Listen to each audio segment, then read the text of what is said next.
Buka stopwatch terus.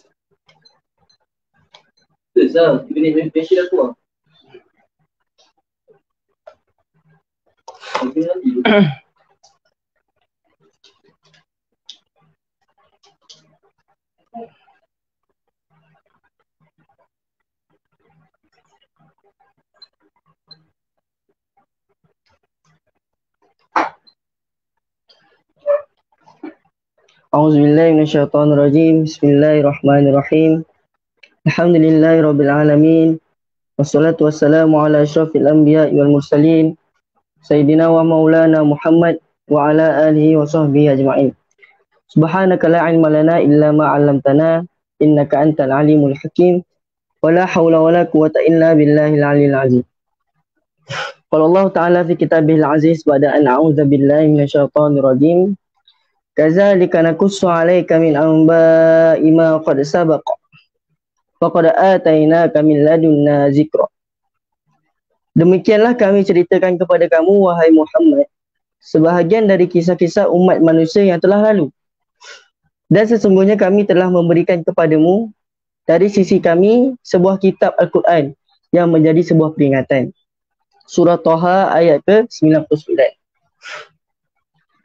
Yang berusaha Ustaz Ahmad Farhan bin Ahmad Azhar selaku yang di-Pertua Berkesan Badan Kebajikan Anak Selangor Mesir sesi 2020-2021. Ustazah Siti Syazwa binti Muhammad Anafiah selaku Raisah Badan Kebajikan Anak Selangor Mesir sesi 2020-2021. Seluruh barisan soft kepimpinan, seluruh ahli yang sedang menonton dan sahabat-sahabat sahabiah yang sedang menonton sama ada di Malaysia ataupun di Mesir kalau ada lagi. Assalamualaikum warahmatullahi taala wabarakatuh. Jadi insya-Allah satu ayat Quran yang Allah sebut pada surah Taha ayat ke-99 yang menunjukkan kepada kita bahawa kisah-kisah yang Allah ceritakan dalam Al-Quran bukan sahaja kisah Nabi sahaja. Bukan. Hakikatnya Allah ceritakan juga di sana beberapa kisah tentang orang-orang terdahulu yang tidak dilantik sebagai Nabi pun. Tapi Allah rekodkan juga cerita-cerita mereka di dalam Al-Quran. Dan seperti mana kita tahu Allah tidak akan membuat satu perkara tanpa adanya hikmah, tanpa adanya sebab yang terbaik untuk manusia itu sendiri. Termasuklah apa yang Allah ceritakan dalam Al-Quran ni. Jadi surah Taha ayat ke-99 ni juga menunjukkan kepada kita bahawa di sana pertembungan hak dan batil itu sentiasa berlaku. Sentiasa berlaku.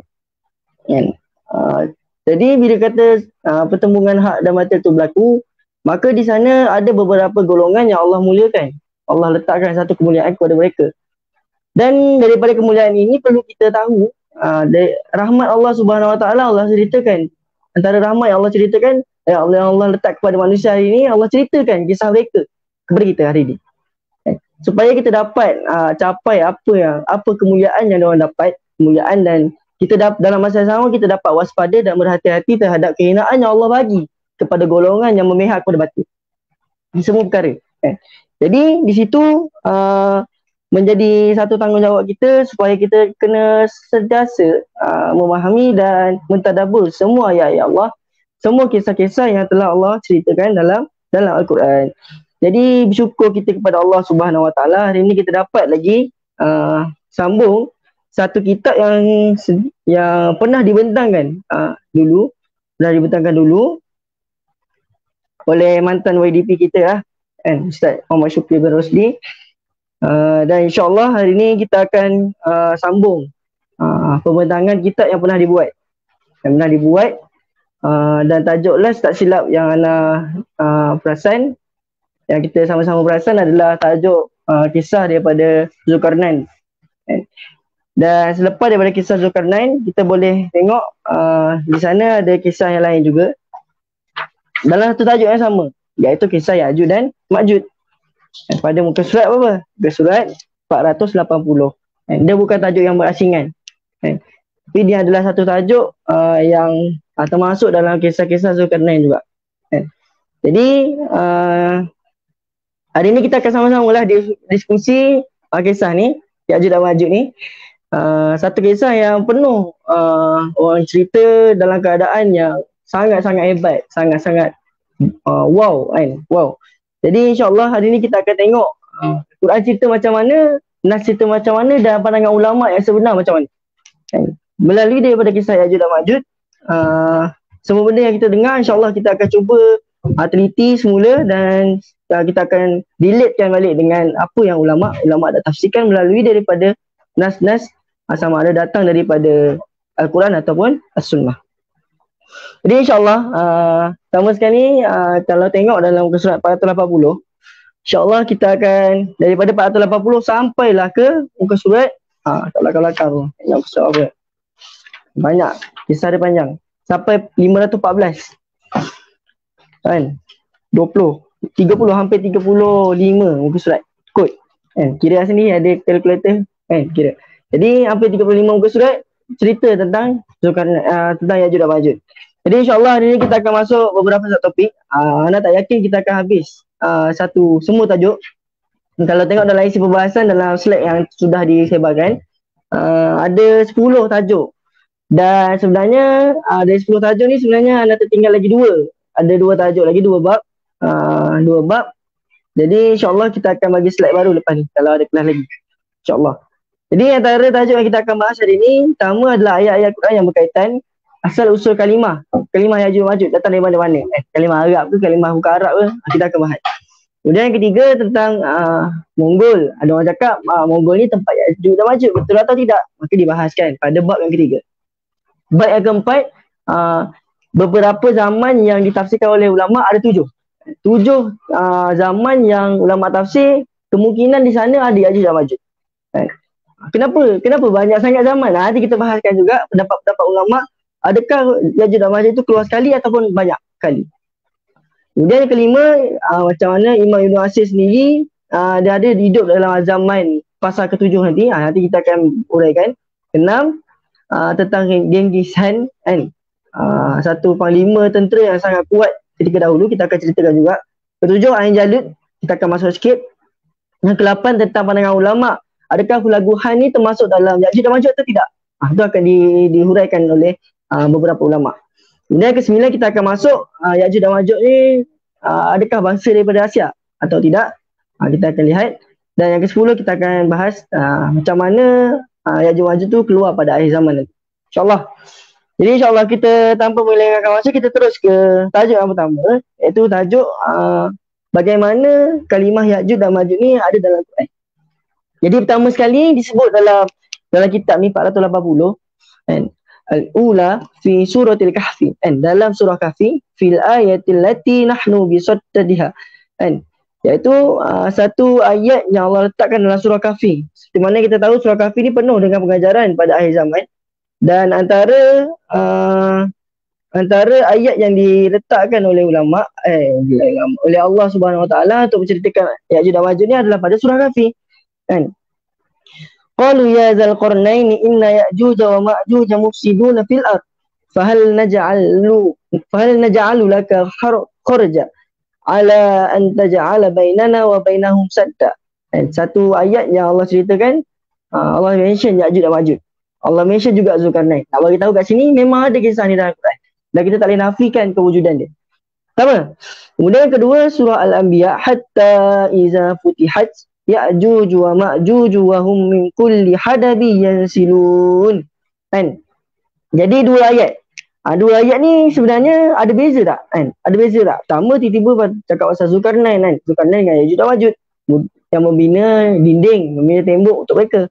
Kemudian yang kedua tentang satu masa akan diturunkan Ya'juj dan Ma'juj secara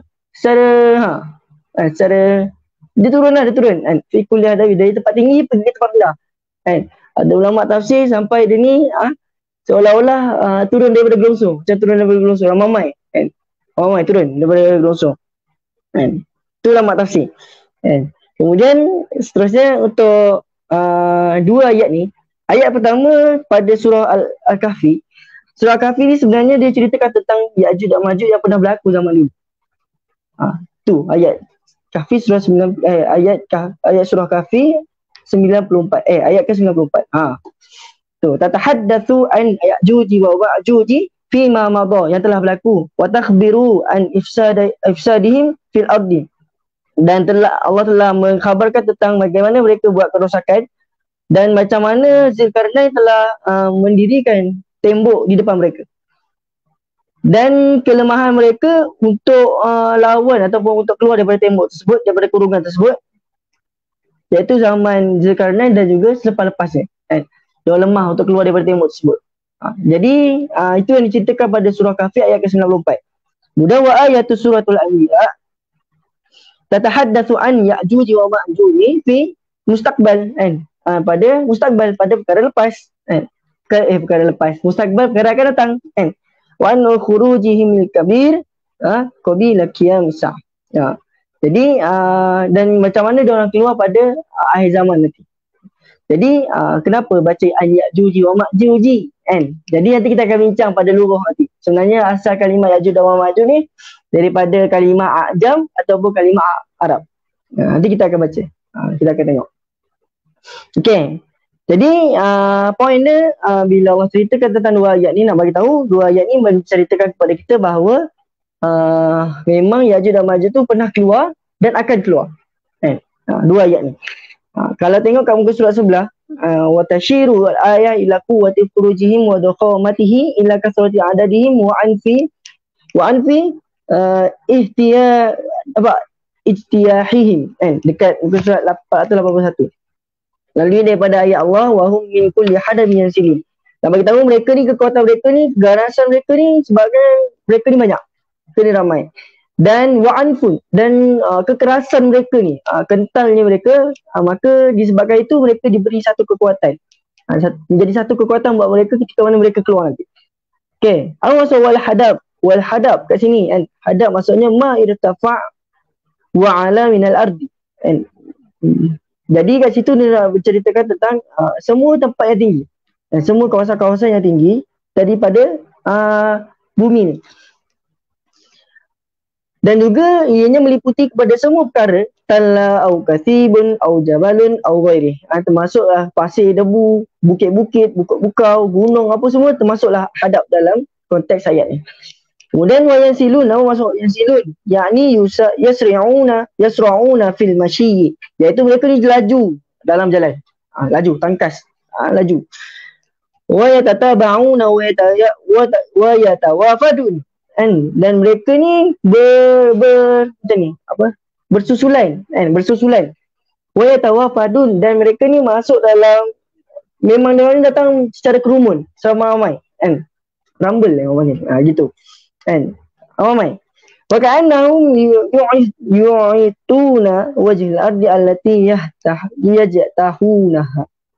Nak bagi tahu mereka ni turun meluru ke kawasan yang rendah. Kawasan rendah. Mana kawasan rendah tu? Kat mana? Nanti kita akan bahas pada bab ke-10, keluarnya Ya'juj dan Ma'juj di hari kiamat. Jadi itu antara ayat, itu antara ayat pertama. Kemudian ayat kedua tu yang tentang waqtarabal wa'dul haqq. Nak bagi tahu ini merupakan satu perakhiran, satu ayat yang menunjukkan bahawa Ya'juj dan Ma'juj akan turun akhir zaman nanti. Akan turun akhir zaman nanti bila tiba masanya. Tu. Settle dah tu dua ayat tu. Ayat yang menerangkan tentang Ya'juj dan Ma'juj.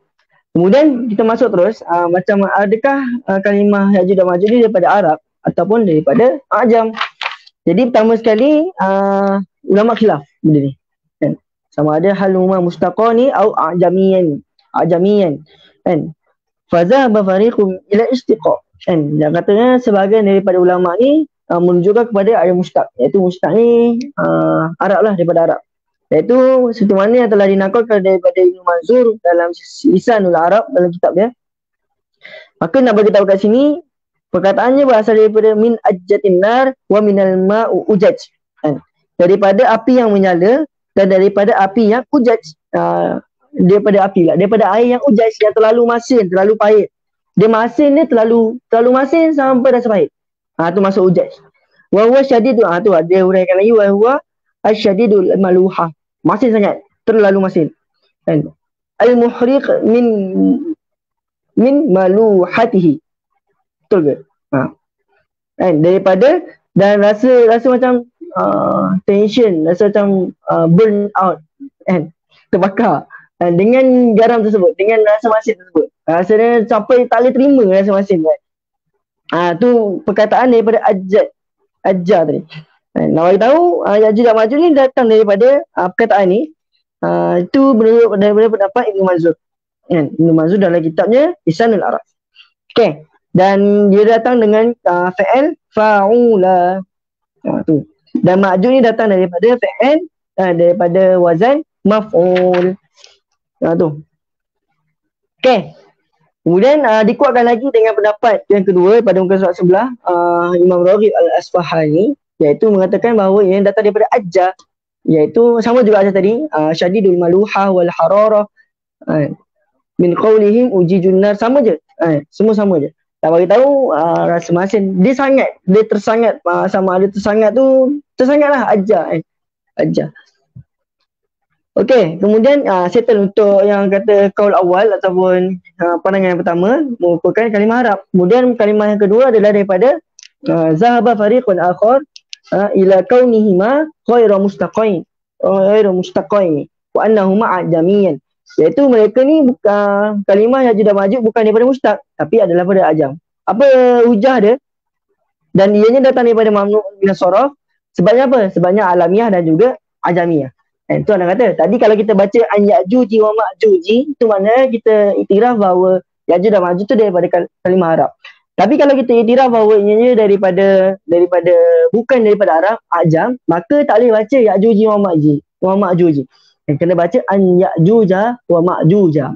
Sebab apa? Mamnu' min as-sarf dan juga mamnu' min as-sarf lah. Jadi bila mamnu' min as-sarf sebab alam, dia kena baca baris atas. Peti tengok balik. Okey. Kemudian wahadza huwa ra'yu rajih, dan mereka yang mengatakan bahawa ianya daripada ajam, daripada kalimah asing, adalah rajih, ada pendapat yang rajih. Sebabnya apa? Sebabnya kewujudan daripada kabilah ini wujud sebelum lagi daripada penyusunan bahasa Arab. Ya'annal qabilataini mawjudatani qabla al-Arab, kan? Dan juga sebelum daripada bahasa Arab ni disusun dari segi mushtaqnya, daripada mufradatnya, daripada tasrif dia, tu dia bagi tahu. Jadi kat situ nak menunjukkan bahawa ianya memang jadi ajam sebabnya datang sebelum penyusunan bahasa Arab. Ini hujah yang diberikan. Dia bagi contoh macam nama Iblis, nama Adam, nama Hawa, nama Musa, Harun, Taurat, Injil, dan juga sebahagian daripada kalimah-kalimah ni adalah Ya'juj dan Ma'juj.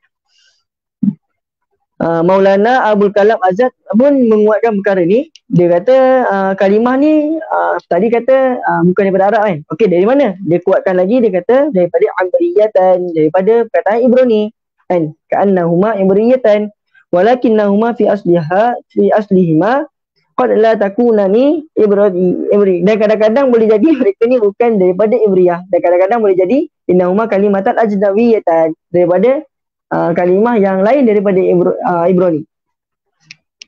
Kemudian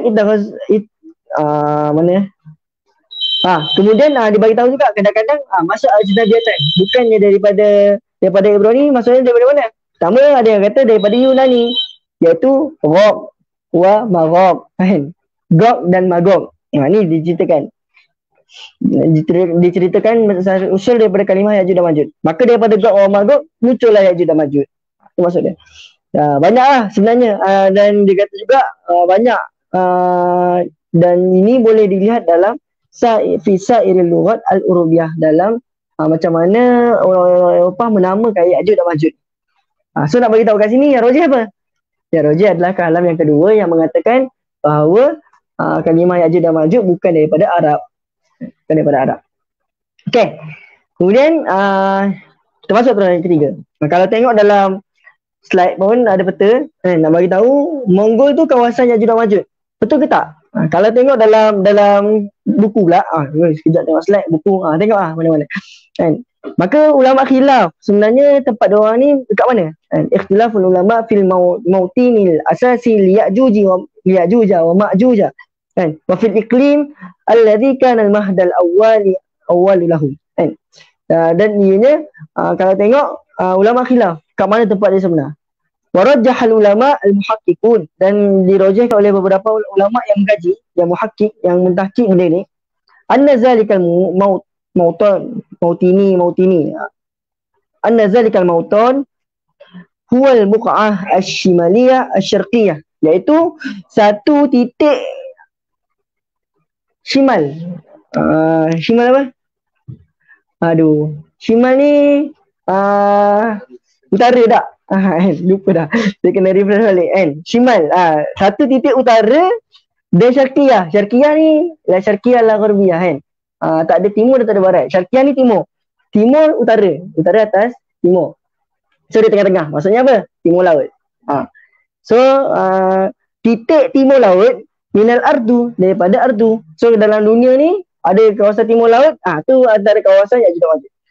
Okay, dan dinamakan juga antaranya tempatnya apa? Mongolia kan, Mongolia tu kan. Wa qabailuha arhala al-mongol, dan qabail ataupun diorang punya apa namanya, kabilah diorang, kaum diorang dinamakan sebagai Mongol kan. Tentera Mongol tu nama dia, nama tentera, nama kaum. Adapun Mongolia nama negara, nama tempat. Okay, dan datang daripada mana Mongol ni? Tengok pula daripada mana. Kalau tengok dalam peta tu ada dekat, kalau kita tengok entah. Kalau kita tengok sama-sama kan, kita tengok sama-sama Rusia belah atas kan. Atas Rusia tu bukan atas Rusia. Rusia paling atas, kat bawah dia China. Jadi Mongol ni terletak kat tengah-tengah kan. Tapi semuanya kat belah timur laut daripada dunia belah atas sana. Jadi nak bagi tahu sebelah sana Jepun dan sebagainya. Yang ni kita nak betul-betul sebabnya kita akan masuk dalam 7 zaman yang akan berkaitan dengan peta juga. Tu tahu tu antara tempat Mongol, tempat yang kita akan bahaskan. Kemudian dari mana datang Mongol ni? Ada empat kalimah. Ada yang bagi tahu pertama daripada Mangkuk dari Mangkuk, iaitu datang daripada Cina punya bahasa daripada Cina punya bahasa, ataupun dengan kaf Farsi ba'da nun, ataupun dengan Manjuk ini bukan nama orang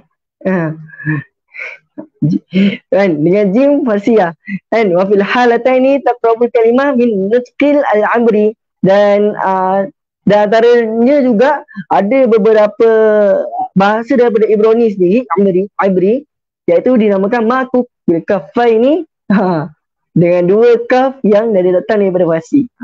Dan juga daripada kalimah ataupun sebutan orang Yunani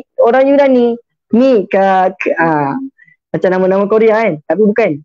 Ini sebenarnya nama-nama Mongol kan, nama-nama Mongol, asal kalimah Mongol. Jadi dah bagi tahu kat sini, wa yakhbiruna tarikhusin an qabilatin ukhra min hazil buq'ah. Dah bagi tahu kat sini sejarah Mongol, sejarah China ni sebenarnya datang daripada kabilah ukhra yang lain daripada buq'ah.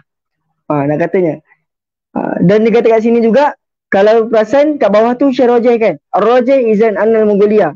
Ni dia terus tutup kan, dia beritahu sesungguhnya Mongolia itu adalah satu tempat daripada tempat-tempat Ya'juj dan Ma'juj. Bukan satu tempat, memang tempat Ya'juj dan Ma'juj kan. Huwa mautani Ya'juj wa Ma'juj kan.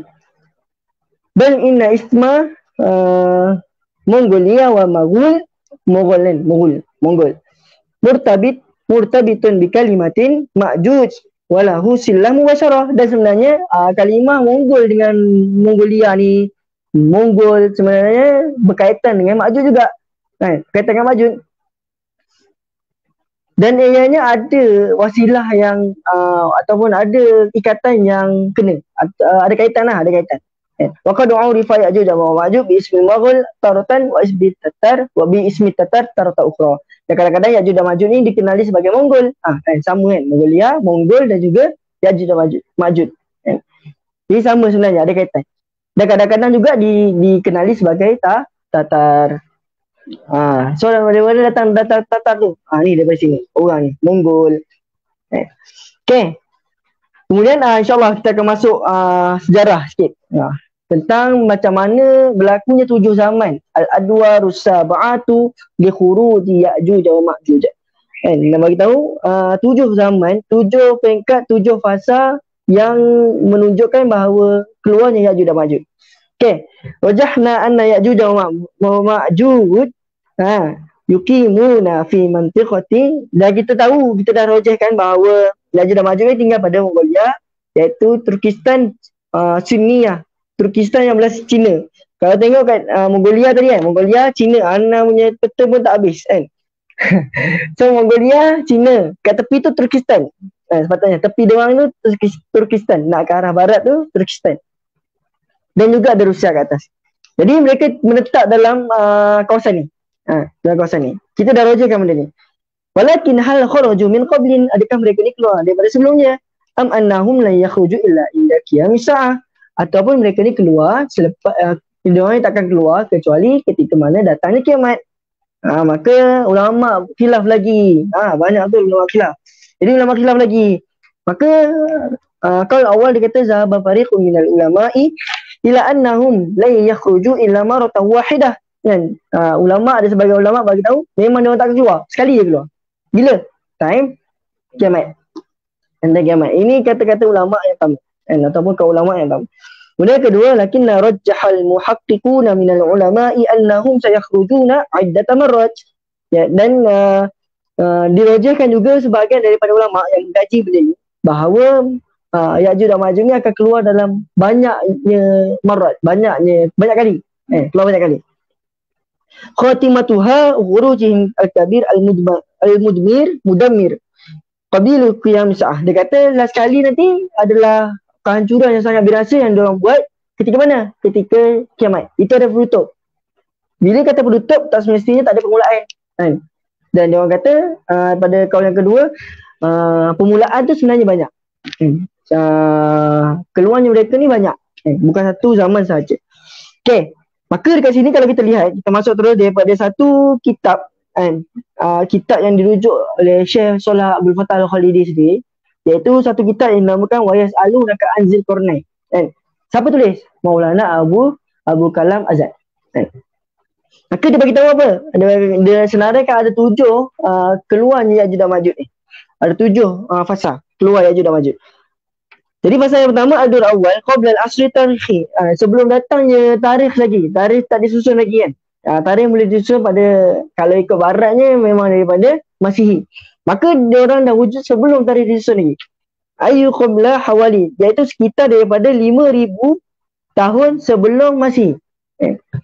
Haitsu kanu yughiruna an suhulil sin, iaitu mereka dah mula untuk serang Cina. Cakap pasal tahun, tahun ni sebenarnya diwujudkan oleh dua orang barat.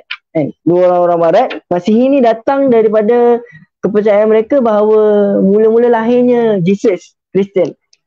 Orang Kristian. Maka bila lahir Jesus, maka dia mula mencaturkan ataupun diorang mula merancang membuat satu kalender untuk diorang. Dan kalender tu dinamakan sebagai Masihi.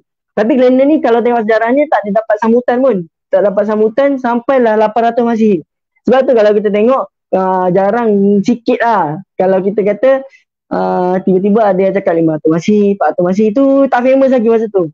Perkiraan Masihi. Dia famous lepas 800 tu, tu kita lihat ada 1200, ada 1100 Masihi, semua tu lah. Ulama-ulama lahir pun dia ikut Masihi masa ni. Jadi nak bagi tahu kalender Masihi ni sebenarnya kalender daripada kalender orang barat.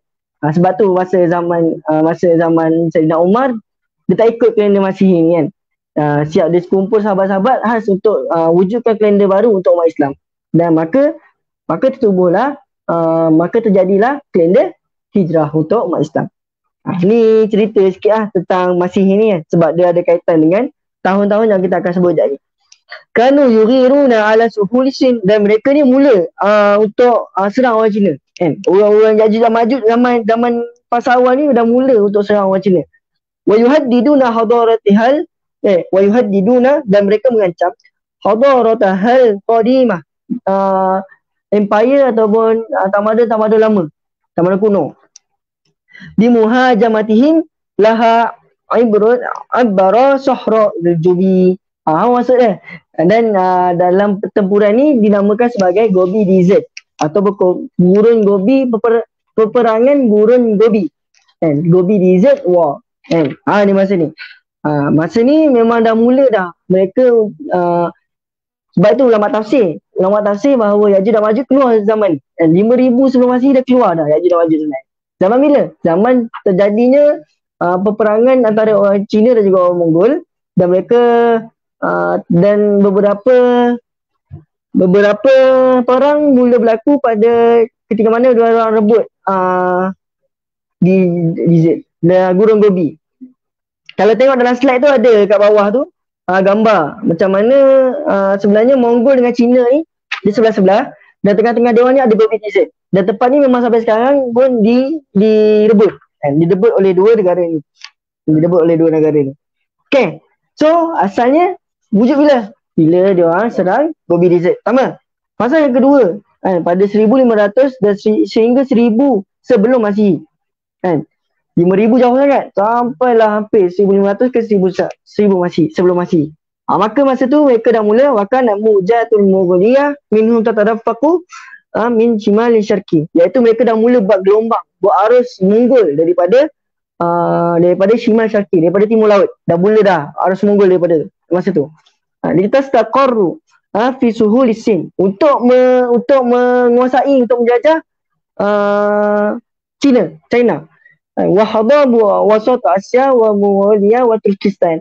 Dan masa ni diorang dah mula kacau, dah mula langgar tempat-tempat Asia Tengah dan juga Mongol dan juga Turkistan. Kalau tengok ada kan Mongol, Cina, kalau kat dalam peta tu, kalau Turkistan ni dia duduk ujung sini sikit. Duduk belah sini sikit. Kan? Belah barat daripada Mongol dengan Cina, tengah-tengah. Atau Turkistan. Kat situ duduk. Kan?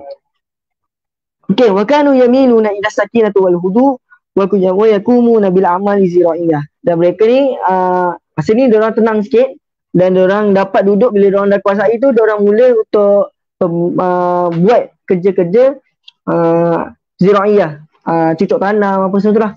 Yang penanaman, pertanian, perladangan, diorang dah mula buat benda ni. Okey, tu pada fasa yang kedua, iaitu 1500 hingga 1000 sebelum Masihi. Pada fasa yang ketiga, iaitu 1000 sebelum Masihi, masa ni mereka dah mula haitsu agharat tilkal qabail ala mantiqati Bahri Qazwin. Diorang dah mula menyerang Bahri Qazwin. Kat mana Bahri Qazwin? Caspian Sea. Kan? Laut Caspian. Kan? Maksud Laut Caspian ni kat mana? Kalau tengok Mongol atas, Cina bawah, lepas tu Turkistan. Lepas tu ada Uzbekistan, Turkmenistan apa semua. Lepas tu kita akan jumpa sebelah lagi Caspian Sea. Diorang masa fasa ketiga dah masuk ke sana. Dah sampai ke Caspian Sea lah. Kan? Dan Caspian Sea ni mereka dah mula tawan. Wal Bahri Aswad dan juga Laut Hitam. Laut Hitam tu belah sana. Kalau tengok dalam gambar tu, kan, terpotong sikit Black Sea dia. Kan? Ataupun Laut Hitam dia. Kan? Kalau tengok Azerbaijan, Armenia dengan Georgia tu, lepas tu baru kita jumpa Black Sea ataupun Laut Hitam.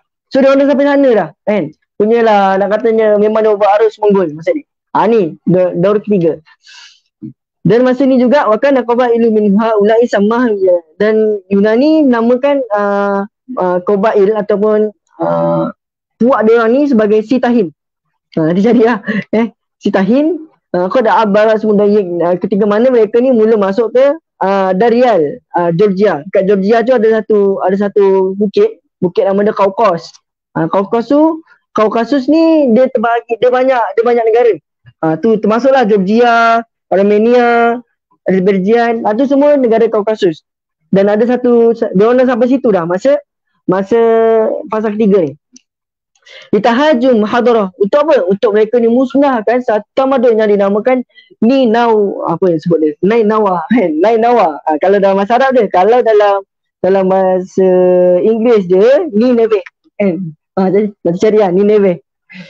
Nineveh ni dia duduk kat belah-belah Mesopotamia, kat area Iraq, Iran tu, belah-belah sana lagi kan. Dan nak ke Asia Barat. Sekarang ni kita cerita Asia Timur. Diorang dah nak kacau dah Asia Barat maksudnya. Nak kacaukan satu tamadun nama dia Nainawa. Jadi itu pada fasa yang ketiga. Kemudian pada fasa yang keempat, mereka dah mula langgar Asia Barat. Dan tadi Asia Timur je diorang langgar, diorang conquer kan. Jadi masa keempat dia orang dah mula langgar Asia Barat. Sitahin juga dia dah mula turiru ala manatiqi Asia al-Gharbiyah Abara Mudayyak Darial. Ni tadi lah. Darial tadi kan. Darial Georgia. Ada tak gambar? Tak ada gambar pula. Tapi Darial Georgia ni memang satu bukit dekat dalam Georgia tu. Ada satu bukit kat dalam utara Georgia. So kat situ diorang dah mula dah kacau kat situ. Dah mula masuk Asia Barat. Dan masa ni juga Zulkarnain yang dikenali sebagai Kush Al-Farsi. Kush ni anda tak ingat sebut bahasa Arab macam mana, tapi kalau dalam bahasa Inggeris dia Cyprus, kan? Cyprus. Cyprus tu kan sebut dia. Nanti kalau salah bagi tahu. Kan? Tu nak bagi tahu kat situ Cyprus dia dah mula bina sebuah tembok dibina Isaddu ala zalikal mudayyiq. Kan? Untuk menghalang mana gharat, untuk menghalang kemusnahan yang diorang buat, serangan diorang dan kehancuran yang diorang akan buat daripada Ya'juj dan Ma'juj. Wa hajamat Ya'juj wa Ma'juj wa aminas bilad li fatratin minal waqti. Nak bagi tahu bila mana Zulkarnain ataupun Cyprus lah kan, daripada barat punya nama, dia bagi tahu dia dah mula bina tembok. Memang kalau kat Georgia ni ada satu tembok panjang kan, dekat apa nama dia? Mana tak tulis dalam slide. Ada nama dia, nanti cari. Kan? Memang ada satu tembok besar panjang dekat Georgia. Singtahin. Apa tak nama tempat tu? Singtahin dah saya. Scientific lain. Okey, situ. Kan? Dah bagi tahu masa ni bila Cyprus dah mula buat tembok, keadaan ataupun kucak-kacir yang berlaku masa tu dah mula aman sikit. Dah mula aman sikit. Ini pada fasa yang keempat. Okey, pada fasa yang kelima. Fasa kelima iaitu 300 sebelum Masihi. Dan maka mereka ni mula haitsu tawajjahat qabailu Ya'juj wa Ma'juj nahwa syarqi. Dan mereka dah mula kacau, dah mula takluk timur. Wa hajamu imratus dan mereka mula tamadun sini ni dia mula kacau. Maharaja sini ni dia mula lawan. Wa qad samma mu'arrikhu as-sin hazil qabail Hyongho, kan? Dan antara orang dan dia kata kabilah ni dipimpin ataupun dijenamakan dipimpinlah oleh Hyongho. Ini cakap ini satu muarikhu ataupun sejarawan Cina cakap. Sejarawan China. Dia beritahu namanya Hyongho datang serang kami, dia kata. Wa fi hadhil fatrah syayyada. Dan dalam masa ni juga mereka mula membina Emiratus Cina ataupun Maharaja Cina mula membina nama Maharaja siapa? Shin Huangti. Maka dia mula bina mula bina tembok yang besar. Jadilah apa? Tembok besar Cina. Ini masa ni. Sebab apa? Nak halang daripada datangnya kehancuran daripada Ya'juj dan Ma'juj. Disaddi hajamati mubada bibina Isaddi dan mula dibina ketika 264 sebelum Masihi. Dan settle binanya berapa tahun? 10 tahun. Waqad najaha fi dan ianya berjaya untuk menghalang kehancuran daripada China. Menghalang kehancuran ke atas China. Tu maksud dia. Okey, lepas tu dibahaskan ulat kat bawah tu. Waqad sya'an bainan nas dan sebenarnya dah merebak, dah viral dah kan, sya'ah antara manusia ni bahawa tembok Cina ni adalah tembok Zulkarnain. Betul atau tidak? Lihat kan, wa hadza khata. Sebenarnya benda ni salah. Orang cakap tembok besar Cina ni adalah Zulkarnain yang buat. Tak. Ni kita Syekh Solah bagi tahu. Pasal Zulkarnain, maka sebenarnya terhalang Zulkarnain ni. Zulkarnain telah menghalang dengan diorang ni bina satu tembok dekat Darial tadi, kat Georgia kan. Kat Georgia ni ada satu tembok, memang tembok panjang, tembok besar, khas untuk halang Ya'juj dan Ma'juj masa ni. Itulah yang dibina oleh Zulkarnain, kata para ulama. Bukannya tembok besar Cina. Beza tu. Ketika mana Zulkarnain cuba untuk menghalang Ya'juj dan Ma'juj pada fasa yang keempat, pada kehancuran yang keempat, Al-Hajmah Ar-Rabi'ah kan. Dan sebenarnya tembok besar Cina ni yang panjang ni wasuwarut sin at-tawil kan, buniya li saddil hajmah al-khamisatu lahu, iaitu dibina untuk menghalang kehancuran pada fasa yang kelima kan. Dan kalau kita tengok sebenarnya Imperator Cina ataupun Maharaja Cina ni sebenarnya dia istifa dan mingkush. Dia ambil idea daripada Kush tadi, Cyprus. Dan dia ambil idea daripada Zulkarnain untuk menghalang serangan daripada Ya'juj dan Ma'juj. Maka dibinalah satu tembok besar dekat Cina. Itu sejarah dia. Sejarah pada fasa yang kelima. Nak bagi tahu sejarah tembok-tembok besar ni sebenarnya datang memang daripada orang yang cerita dalam Al-Quran. Kan? Memang ideanya Allah yang ilhamkan. Memang nak bagi tahu setiap kemajuan yang ada pada dunia ni memang datang daripada orang Islam sebenarnya. Cuma macam mana Barat berjaya mengeksploit pandangan orang tentang sejarah ni sampai kita boleh kata, sampai manusia boleh terima bahawa tembok besar Cina tu Zulkarnain yang buat. Siapa sebelum ni tak pernah dengar lagi tembok besar Cina? Tembok besar tu sebenarnya dah ada kat Georgia tu. Tak pernah dengar kan? Anda pun tak pernah dengar. Bila baca baru dengar kan? So nanti rajin-rajin lah tengok sejarah. Sama-sama lah kita baca sejarah. Kan? Okay, selesai untuk fasa yang kelima. Untuk kita masuk terus fasa yang keenam. Fasa yang keenam pada kurun yang keempat. Haitsu tawajjahu ila Eropah. Ketika mana mereka sedang mula untuk kacau Eropah, serang Eropah, dengan pimpinan daripada, siapa nama pimpinannya? Attila. Attila, kalau tengok dekat dalam banyak, kalau tengok dalam Google tu banyak movie-movie dia dah buat Attila the Hun, kan? Attila seorang pemburu. Maka Attila seorang pemburu, dia lagi luas kuasa dia sampai dah nak kacau Eropah dah. Dia dah mula kacau Rom, kan? Kat sini dia sebut, dan mereka ni berjaya menghancurkan daulah Romania, kan? Orang-orang Rom punya daulah. Wadukhul asimatiha Rom. Dan diorang berjaya masuk ke dalam satu kota besar, ibu kota diorang, iaitu Rom, dan hancurkan semuanya.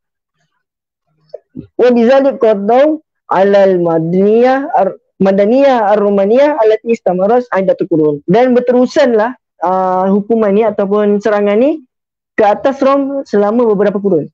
Nak katanya lama berlaku ke. Berlaku Attila ni punya serangan, kan? Dia serang Rom, serang Eropah ni berlaku lama. Jadi boleh tengok ada Eropah Timur, Eropah Barat, siapa yang kena serang. Tu banyak lah, kan? Banyak. Kalau tengok dekat dalam slide pun ada sebut, ada letak satu peta, kan? Kat Hans tu semua merah tu adalah kawasan dia. Dah panjang kan, dah sampai ke Eropah dah, kan? Jadi kat bawah ada Rom, kat belah kiri ada Rom. Banyak lah, Rom ni dulu ada banyak empire, kan? Ada Rom Barat, ada Rom Timur. Okay, kemudian tu pada fasa yang ke-6, diorang dah mula kacau Eropah. Dan pada masa fasa yang ke-7, bahkan yang terjadi pada kurun ke-12, iaitu bersamaan dengan 7 Hijrah. Masa ni telah pun berlalu tentera yang dikiadahkan, yang dipimpin oleh Genghis Khan. Maka masa ni, masa mulanya Genghis Khan memerintah, sebenarnya dia telah menyerang beberapa mamalik kerajaan-kerajaan Islam di Eropah. Faqadaw 'alaiha wa dammiruha, dan dia telah serang dan telah menghancurkan tempat-tempat tersebut. Summa najaha, dan ianya telah melakas sejarah kejayaan oleh cucunya, iaitu Hulagu Khan fi dukhuli asimah khilafah. Ketika mana Hulagu ni berjaya masuk ke satu kota yang sangat kuat, iaitu kota umat Islam, iaitu Baghdad, dan telah menghancurkannya pada 656. Okey, take note, 656 masuk Baghdad, jatuh Baghdad. Okay, nanti kejap lagi kita akan masuk pula masa Genghis Khan ni. So nak bagi tahu kat sini, inilah antara 7 zaman yang mana berlakunya pengeluaran Dajjal. Berlakunya kerosakan yang sangat berskala besar, kan? Dalam skala besar, sehingga orang dunia boleh kenal siapa sebenarnya Mongol. Ni masa ni. 7 zaman yang dikatakan oleh para ulama, inilah zaman-zaman keluarnya Ya'juj dan Ma'juj, melakukan kerosakan ke atas masyarakat dunia. Okay. Okay lagi ke? Tak ada jawab kan? Okay.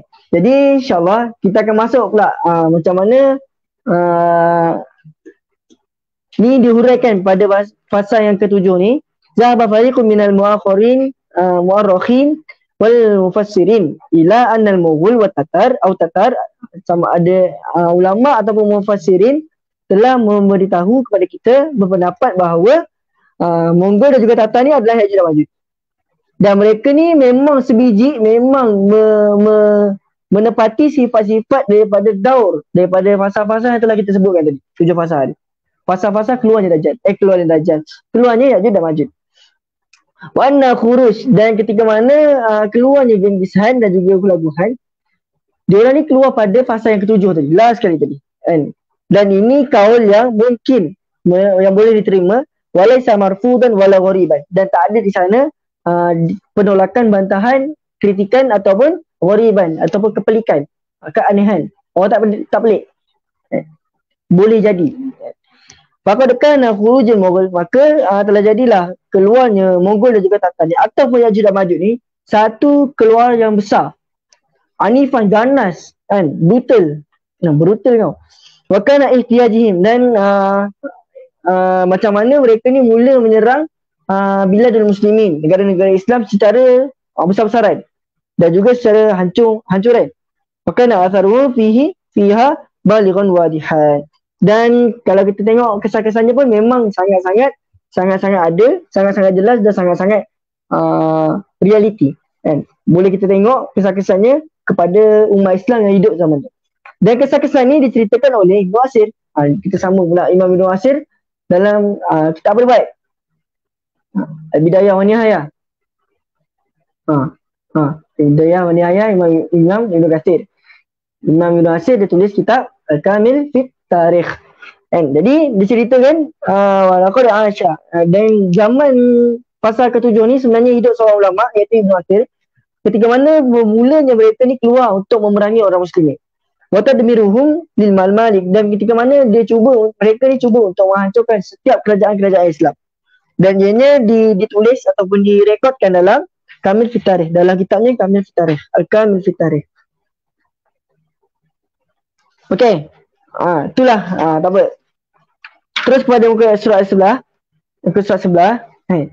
Walakin tapi tiba-tiba kalau kita tengok Ibnu Asir ni wafat sebelum sampainya Hulagu Khan dekat Baghdad. Kan? Dia wafat pada 630 Hijrah. Tadi kita tengok, anak saya balik. Tanya penonton-penonton. Baghdad jatuh time 656, bukan jatuh. Masuk kan. Hulagu Khan masuk 656. Tiba-tiba Syekh Ibnu Asir ni, Imam Ibnu Asir ni, dia meninggal pada 630 Hijrah. So adakah ada penipuan di sebalik cerita-cerita yang ada dalam Al-Kamil fit Tarikh tentang Baghdad? Jadi kita tengok balik. Wala nadri law adraka, kita tak tahu sama ada sebenarnya Ibnu Asir memang tahu atau tidak tentang kejatuhan Baghdad. Dan macam mana mereka ni mula merekodkan tentang kejatuhan Baghdad ni. Dan kalau tengok kat bawah tu, wa yu'tabar tadikhi Al-Kamil marja'an asasiyan li bidayah. Dan sebenarnya Al-Kamil ni adalah rujukan yang paling asas ketika mana kita nak tengok keluarnya Genghis Khan, iaitu khas pada sanawat al-ashar al-ula, iaitu pada tahun ke-10 pertama daripada keluaran mereka, kan? Maknanya kalau tadi fasa keempat tadi, fasa ketujuh tadi mula daripada kurun ke-12, maka sebenarnya Ibnu Asir dia ceritakan adalah 10 tahun yang pertama daripada fasa ke-7. Faham tak? Gitu. Fasa ke-7 ni panjang. So Imam Ibnu Asir cerita 10 tahun yang pertama. Wal jayyidu fil kalam Ibnu Asir annahu lam yakun mujarrad riwayatun mu'arrikh. Wa inna ma kana mutaassiran bima yajri munfa'ilan bihi. Nak bagi tahu kat sini, ni ana rangkumkan satu penggan ni, nanti kita tengok balik. Nak bagi tahu kat sini, Syekh mula cerita dengan emosi, dengan emosi lah, dengan rasa sedih, rasa sakit hati, rasa responnya, kan? Responnya tu nampak sangat ketika mana dia ni menulis tentang kisah Tatar, kisah tentang Baghdad. Adakah kerana Baghdad ni diserang? Tidak. Sebenarnya masa dia hidup tu, Baghdad walaupun tak diserang, sebenarnya Syekh cuba ceritakan macam mana keadaan umat Islam masa tu. Keadaan umat Islam yang menerima serangan-serangan Mongol walaupun bukan di Baghdad. Masa tu kan kalau tengok daripada Mongol ni, dia dah mula dia serang daripada atas, ada serang daripada bawah, kan, mengepung Baghdad, kan. Macam mana dia masuk daripada 3 penjuru. Jadi semua benda ni sebenarnya Syekh Ibnu Asir diceritakan tentang keadaan umat Islam masa tu. 10 tahun yang pertama pada fasa yang ke-7, macam mana umat Islam ni menghadapi serangan Mongol. Satu-satu saya cerita. Itu yang diceritakan pada perenggan ni, panjang ni. Nanti bolehlah cari. So nak katanya seolah memang betul Syekh Ibn Asir tak hidup pada zaman jatuhnya Baghdad, tapi Syekh Ibn Asir tu hidup pada zaman bermulanya serangan Mongol pada fasa yang ketujuh. Yang mana dia dah mula serang tempat-tempat ataupun kawasan-kawasan kerajaan Islam seluruh dunia maksud. Atas bawah semua. Okey. Jadi itu daripada pandangan ataupun kajian kita tentang Ibn Asir dan kitabnya juga. Jadi lepas ni kita akan masuk Genghis Khan punya, macam mana Genghis Khan mula untuk serang umat Islam. 1, 2, 3, 4. Ada lagi 4 tajuk kan. Okey, tak apa. Kita cuba masuk pada bab yang ke-6, iaitu Genghis Khan mula menyerang umat Islam. Jadi insyaAllah cuba ni tajuk terakhir kot dulu. Tajuk terakhir dulu. Lepas tu kita akan sambung dalam lain masa. Jadi ketika mana bermulanya keluar Ya'juj dan Ma'juj pada 616 Hijrah. 616 Hijrah. 615 Hijrah dan 656 Hijrah jatuh Baghdad. Maknanya Syekh Ibn Asir hidup sampai 627 sampai 630 kan. 630 tadi dia wafat. So dia cepat 10 tahun pertama keluarnya Ya'juj dan Ma'juj pada fasa yang ke-7. Annahum kanu yuqimun, dan mereka ni tinggal di Mongolia pada satu gunung iaitu Tomagog. Tengok nanti satu bukit kat China. Dan mereka ni ada satu raja dinamakan sebagai Uzbek Khan. Wa kana min kibar tuwadihi syaba ismuhu Temujin. Pernah dengar kan? Temujini. Ini bukan nama kereta. Ini nama orang. Temujin. Nama sebelum dia naik jadi hulaguan, jadi pemerintah, nama dia Temujin. Masa dia jadi muda. Jadi pemuda.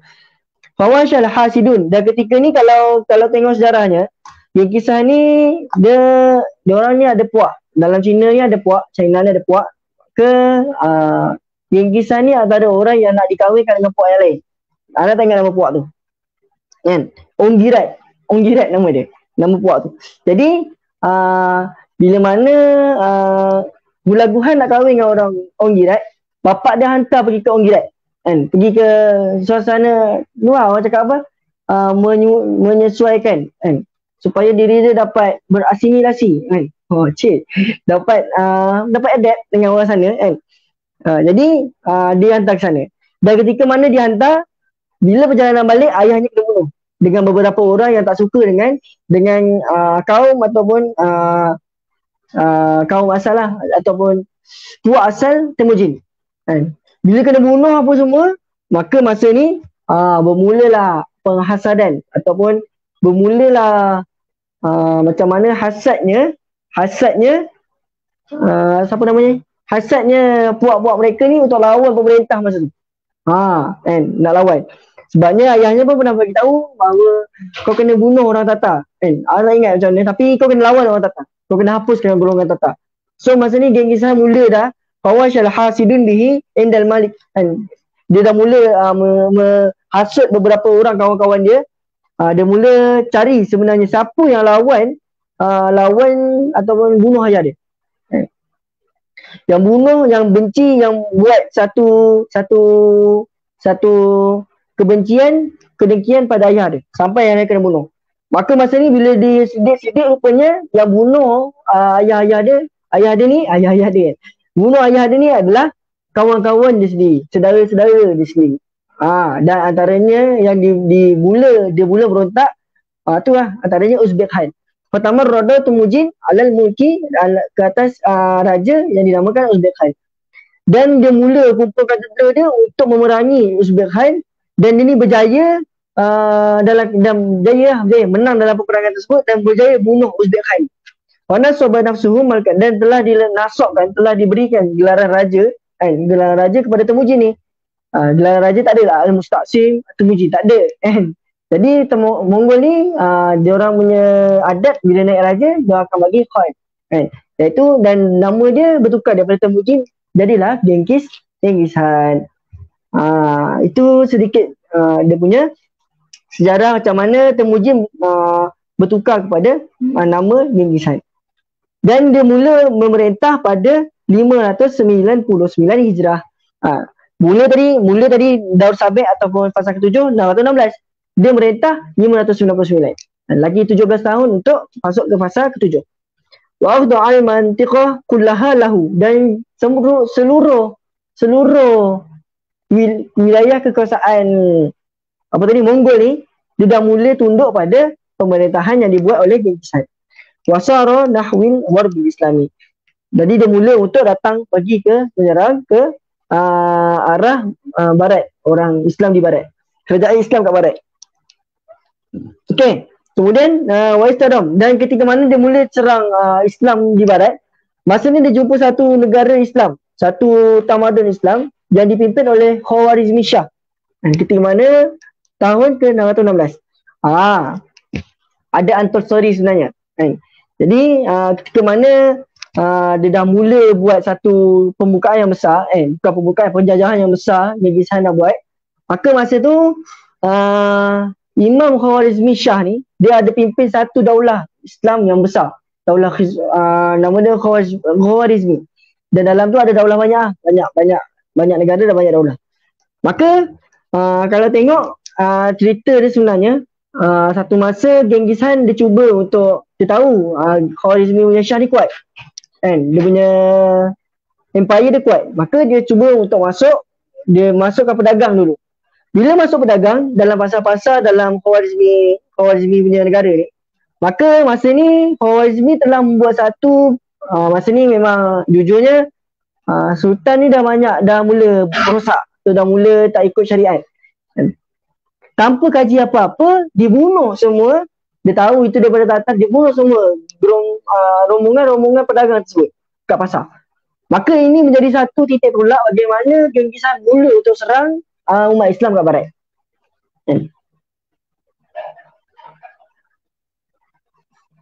Dan ada juga yang beritahu bahawa Sultan masa tu dia beritahu, dia sangka bahawa sebenarnya yang masuk ni, rombongan pedagang ni adalah sama ada pengintip pertama. Ada yang takwil sebagai dia takut pengintip, maka dia bunuh.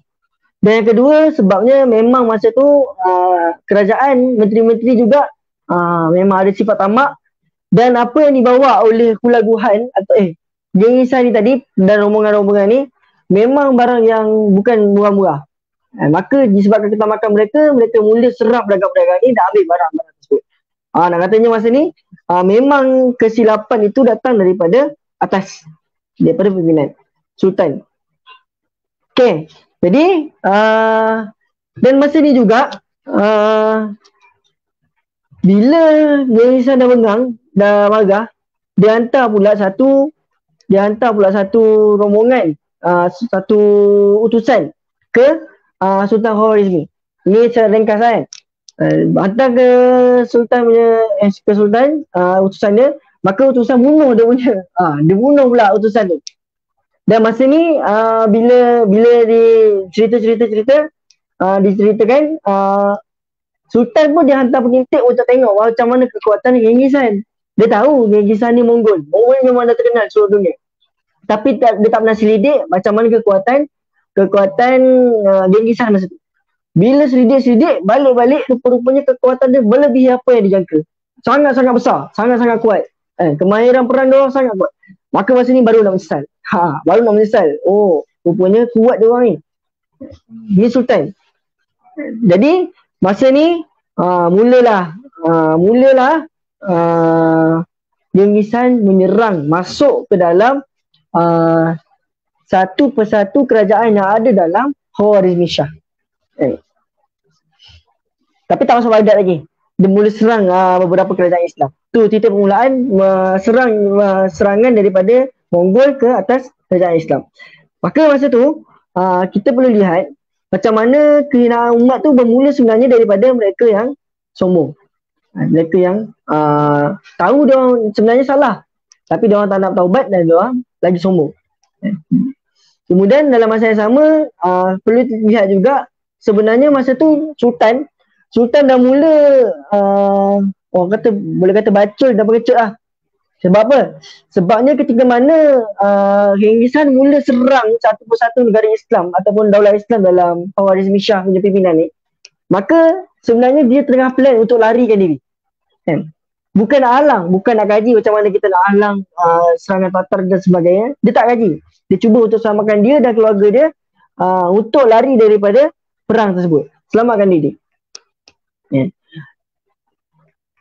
Dan kalau kita lihat itu daripada umumnya, daripada konflik dalamannya, masa tu memang Khawarizmi Shah ni dah terkenal sebagai orang yang sangat-sangat keras ke atas kerajaan Islam. Sanggup meluahkan kuasa dia dengan serang kerajaan Islam, sanggup bergaduh dengan kerajaan Islam semata-mata untuk takluk tempat tu tanpa menghiraukan serangan daripada orang luar. Suka bergaduh sesama sendiri daripada memfokuskan fokus utama untuk lawan musuh yang utama. Ini kesilapan Khawarizmi Shah. Sebab tu masa tu dia buat tak endah. Bukan dia tak tahu Mongol tu kuat ke apa. Dia tak nak kaji benda tu. Dia lagi suka untuk kacau kabilah dan kacau daulah-daulah Islam semata-mata untuk luaskan kuasa dia.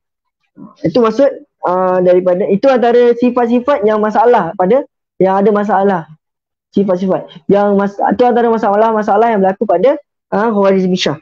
Dan dalam masa yang sama bila dah kucak kacir masa tu, maka rakyat bawahan dah mula buta politik. Dah mula buta untuk tahu mencaturkan strategi nak lawan musuh macam mana cara fikir diorang dah tak didedahkan dengan macam mana nak lawan musuh, siapa musuh utama dan sebagainya. So sebenarnya kesedaran mereka ni sebenarnya dah rosak daripada atas sampai ke bawah. Dah rosak satu persatu. Dan last kali bila dah umat masing-masing dah buta politik apa semua, maka berlakulah perpecahan dan masing-masing tidak menuju kepada kesatuan. Kerana itulah antara jadi punca macam mana Genghis Khan boleh masuk ke dalam Daulah Islamiah satu persatu. Wabaqiyah, dan dia ni mati pada Khawarizmi Shah mati pada akhir 617. 616 tadi dia mula fasa ke-7. Sebenarnya tu dah mula dah kehancuran, pembunuhan, genocide kalau bahasa moden dah kan. Pembunuhan beramai-ramai. Dan dia ni mati pada 617 Hijrah. Okey. Jadi summa iktasaha Genghis Khan pada bilad muslimin, pada negara-negara Islam. Dia buat satu sapu rata. Iktisah satu, dia memang licin habis. Wahidatan tilwal ukhra. Satu setelah satu yang lain. Macam tu. Tu maksud tu satu seni dalam bahasa Arab tu, wahidatan tilwal ukhra. Satu persatu. Selepas satu yang lain. Okey, wabaqiyah, dan Genghis Khan kekal untuk membuka, menjajah tentera-tentera ataupun kerajaan-kerajaan Islam, membunuh dan juga menghancurkan sehingga zaman 624. Daripada 616 sampai 624 dilakukan semua benda tu untuk hancurkan semua kerajaan-kerajaan Islam bawah Khawarizmi Shah. Khawarizmi Shah dah hancur, atas kali dah hancur, maka dia buat bawah-bawah. Dia takluk bawah-bawah pula. Wabuqiyat al-hurub mustamirah baina Tatar wa muslimin, dan berterusan peperangan Tatar dengan Muslim ni sampai wafatnya Genghis Khan, sampai matinya Genghis Khan. Dan pemerintahan mereka ni sehinggalah diambil alih oleh cucunya, iaitu Hulagu Khan. Wazada Hulagu Khan, dan Hulagu Khan ni zada, dia tambah lagi kehancuran kata umat Islam. Tambah lagi kan. Kalau boleh tambah lagi dia kata. Itulah ibarat dia. Jadi maka masa ni sejarah telah mencatatkan bahawa ketika zaman Hulagu Khan memerintah ataupun menaiki tahta Tatar ni, ataupun dikenali sebagai Ya'juj dan Ma'juj ni kan, maka ketika ini dia telah berjaya membunuh hampir 200,000 orang pembunuh. 200,000 orang. Bayangkan. Maka Najaishul Muslimin fi Baghdad aqalla, dan itu baru rakyat biasa yang dibunuh. Dan dalam masa yang sama tentera-tentera yang ada pula dalam Baghdad hampir sekitar 10,000 orang dibunuh oleh di bawah pemerintahan Hulagu Khan. Berjayanya dia ketika zaman dia. Berjaya dia lah. Kita tak berjaya. Kita gagal masa ni. Maka seterusnya ni sikit dan jatuhnya Baghdad dan terbunuhnya khilafah. Ketika mana Hulagu dah masuk ke dalam Baghdad, dia masuk tiga benda, tiga perkara, tiga jalan. Pertama daripada utara Genghis Khan sendiri yang buat. Kemudian kedua daripada timur, dan yang ketiga daripada selatan. Dia masuk tu kacau satu persatu, serang satu persatu, dan diorang dipertemukan di Baghdad dalam waktu yang serentak. Nak bagi tahu masa tu kehancuran umat Islam tu memang dah dirancang, memang dah diizinkan oleh Allah Subhanahu Wa Taala atas kerosakan kita sendiri, atas kerosakan umat Islam sendiri. Dengan dalam keadaan mereka ni ada pengkhianat Al-Qami, Ibn Al-Qami, tengok ni kat dalam tu, dalam sejarah ni, dekat bawah. Diorang mula masuk pada 12 Muharram tahun 656. 656. 40 tahun lepas fasa yang ke-7. Dan Yajuj dan Majuj berjaya untuk Hasara, berjaya kepung Baghdad pada akhir 600, dan masuk pada 656. Macam mana cerita dia? Dia kepung tu daripada awal Muharram, akhir Muharram dia boleh masuk ke Baghdad. 1 bulan dia rancang untuk masuk ke dalam Baghdad. Wa asdara Hulaguhan, dan juga dan Hulaguhan mula memberi arahan untuk bunuh semua penduduk Baghdad masa tu. Dan kira-kira pembunuhan ni berlaku, genosid ni, pembunuhan beramai-ramai ni berlaku sekitar 40 hari. 40 hari dalam Baghdad tu. Bunuh semua bunuh. 40 hari berlaku. Sebulan khas untuk bulan pembunuhan. Bulan pembunuhan. Jadi masa ni mereka yang dibunuh dikatakan hampir kepada Baghdad saja, dalam Baghdad saja dikatakan hampir 800k. Pendapat pertama. Dan pendapat yang kedua, 1 million dan juga 800k. 1.8 juta orang mati masa ni. Umat Islam mati. Dan ada juga yang mengatakan bahawa yang mati 2 juta orang. Ramai tak ramai? Ramai sangat. Dan last kali pembunuhan dalam Baghdad ni ditutup dengan pada awal Safar pada 656 Hijrah, Muharram Safar. Masa Safar ni terbunuh pula Khalifah Muslimin Al-Musta'sim Billah oleh Hulaguhan. Jadi inilah cerita sedih yang kita lihat macam mana geng Kisahan mula masuk serang umat Islam, dan diiktibarkan mereka ni antara Yajuj dan Majuj yang ada pada zaman dulu. Jadi insyaAllah sampai sini dulu tafakur kita. InsyaAllah lepas ni kita akan sambung lagi pada Ain Jalut dan semua tu lah. Sama masa dia orang keluar, insyaAllah kita akan bahas satu persatu. Moga-moga apa yang telah kita bentangkan pada hari ini menambah ketaatan kita kepada Allah SWT dan menambah minat kita lah untuk terus mentadabbur semua ayat Al-Quran, semua kisah-kisah dalam Al-Quran. Sebenarnya tak bosan, bahkan mematangkan semua tindakan kita lagi, supaya kita tak ulang semula kesilapan yang pernah dibuat oleh orang-orang dulu, dan cuba untuk mencari kemuliaan yang ada pada orang yang menegakkan kebenaran masa ini. Jadi wallahualam, insyaAllah kita akan sambung pada hari lain. Apa yang benar, apa yang betul datang daripada Allah Subhanahu Wa Taala. Kalau ada salah boleh tegur, itu datang daripada Ana sendiri. InsyaAllah qulu qawli hadza wa astaghfirullah li wa lakum. Assalamualaikum warahmatullahi taala wabarakatuh. Waalaikumsalam.